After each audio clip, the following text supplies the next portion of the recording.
Question number 41 दिया गया है। tan थीटा का मान 1/2 है और tan फाई का मान 1/3 है। तो हमसे थीटा प्लस फाई का मान पूछा गया, तो tan अप्लाई कर दें। ये आएगा 1, tan फॉर्मूला होता है 1/2 1/3 1 माइनस 1/2 इंटू 1/3 करेंगे तो 1 आ जाएगा। मतलब थीटा प्लस फाई का वैल्यू आ जाएगा वो पाई/4 आएगा। क्वेश्चन नंबर 42 क्या दिया गया है? cos a का मान दिया गया है 3/4 और sin a/2 into sine 3a/2 का वैल्यू पूछा गया है। तो इसको हम लोग लिख सकते हैं 1/2 मतलब 2 sin a/2 और sin 3a/2। तो ये होता है cos a minus cos 2a आ जाएगा, यानी कि 1/2 3/4 cos 2a का मान जो आ जाएगा 2 गुणे 3/4 का स्क्वायर माइनस 1 यानी कि 9/16। तो 9/8 9/8 माइनस 1 करेंगे तो 1/8 आ जाएगा। तो 1/2 एलसीएम आ जाएगा 8, 6 माइनस 1 यानी 5/8 यानी कि 5/16 आंसर हो जाएगा। 49 दिया गया है tan 75 प्लस cot 75 का मान क्या होगा? तो पहला तो तरीका याद है कि ये 2 + √3 होता है और cot 75 को tan 15 लिख सकते हैं 2 - √3। जब दोनों को जोड़ देंगे तो आंसर आ जाएगा हमें 4। लेकिन और भी तरीका है, इसको sin 75 मतलब sin 75 बटा में cos 75 और प्लस cos 75 बटा में sin 75 करेंगे तो sin स्क्वायर 75 cos स्क्वायर 75 यानी कि 1 2 से गुणा करें तो 2 sin 75 cos 75 आ जाएगा। मतलब 2 बटा में sin 150 और sin 150 मतलब sin 30। तो 2 बटा में 1/2 का मतलब आ जाएगा 4। 44 क्या दिया गया है? cos 46 cos 47 cos 48 इस तरह से बढ़ते हुए cos 135 तक का मान क्या होता है? यानी बीच में कहीं ना कहीं cos 90 होगा जिसका मान 0 होता है और गुणा करने पर सारे टर्म को 0 कर देगा। क्वेश्चन नंबर 45 क्या दिया गया है? sin 2 थीटा बराबर cos 3 थीटा। तो sin थीटा का मान क्या होगा? मतलब कि 2 थीटा प्लस 3 थीटा आ जाएगा हमें 90। देख सकते हैं आप लोग, मतलब थीटा का मान 18 आएगा तो साइन 18 का जो वैल्यू होता है साइन थीटा पूछा गया है तो 5 - 1/4 ये सब वैल्यू 15 और 18 के भी 15 का मतलब 15 75 का मान याद रखिए, 18 36 इसका भी मान याद रखिए। Question number 46 x² + px + q बराबर 0 के दो मूल tan 19 और tan 26 है।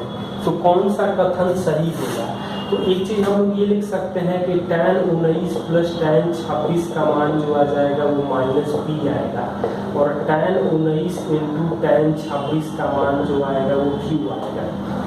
ये हम लोग जानते हैं कि अल्फा प्लस बीटा 45 हो तो 1 + tan अल्फा × 1 + tan बीटा का मान जो आता है वो 2 आता है। यानी कि हम लोग ये कह सकते हैं कि 1 + tan alpha plus tan beta plus tan alpha tan beta का मान 2 आएगा।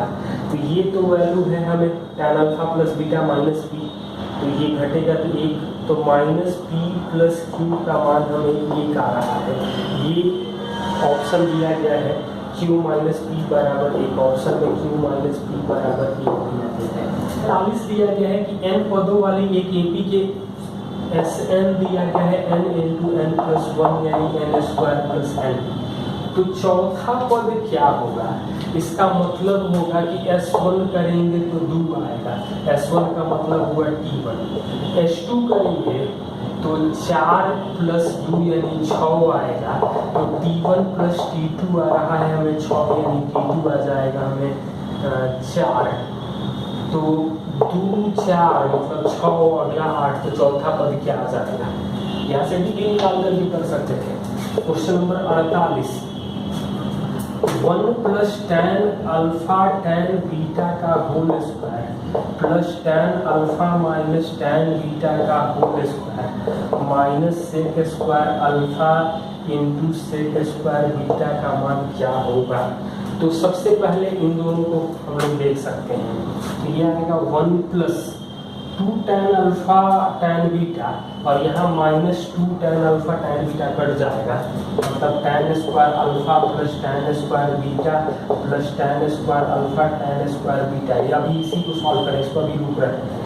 तो इसका फैक्टर होगा 1 प्लस tan स्क्वायर अल्फा और 1 प्लस tan स्क्वायर बीटा, मतलब sec square alpha sec square beta, और माइनस में तो यही है sec square alpha sec square beta. आपको एग्जाम में लिखने की कोई जरूरत नहीं है, वैल्यू 0 आ गया। नंबर 49 क्या दिया गया है, P का मान दिया गया है cosec theta minus cot theta, और Q का मान दिया गया है cosec theta plus cot theta का इनवर्स, यानी कि ये भी तो आ जाएगा 1/, तो cosec square theta minus cot square theta 1 होता है, मतलब cosec theta minus cot theta ये भी आ जाएगा 1 cosec theta plus cot theta को हम ये लिख सकते हैं, क्योंकि cosec square theta minus cot square theta 1 होता है, यानी P बराबर Q आ जाएगा। क्वेश्चन नंबर 50 क्या दिया गया है, एक त्रिभुज के कोण 1, 2, 3 के अनुपात में है, तो संगत भुजाओं का अनुपात क्या होगा। तो कोण 1, 2, 3 में है, यानी कि 30, 60 और 90 है, तो भुजाओं का अनुपात 1:3:2 होता है। ये हाइट एंड डिस्टेंस में भी हम लोग या 30 के सामने 1 होता है, 60 के सामने √3 होता है और 90 के सामने 2 होता है। ये इंपॉर्टेंट रिजल्ट है, इसको भी याद रखें।